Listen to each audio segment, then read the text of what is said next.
লাল পাহাড়ির দেশে যা, রাঙা মাটির দেশে যা, হিতে তোকে মানাইছে না রে।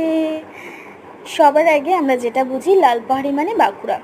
লাইফে প্রথমবার বাঁকুড়ায় গেছি, এবং বাঁকুড়ায় গেছি পাহাড়ে যাব না সেটা কি কখনো হয়?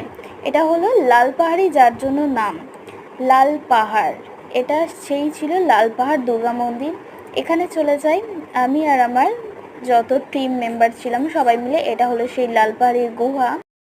এখানে সবাই মিলে ছবি তুলে নিয়েছিলাম। আর এটা হলো টেম্পলটাও খুব সুন্দর ছিল।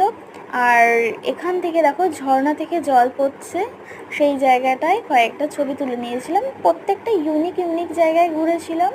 কিছুটা ভিডিওর মাধ্যমে শেয়ার করলাম, আর কিছুটা এভাবে ছবির মাধ্যমে শেয়ার করলাম। অবশ্যই তোমরা কমেন্ট করে জানিও তোমাদের কোন জায়গাটা ভাল লেগেছে সব থেকে বেশি। এটা ছিল একটা রিসর্টে বসেই দোল খাচ্ছি, ছবিটা তুলেছিলাম। তোমরা কে কে লালপাড়ি গেছো প্লিজ কমেন্ট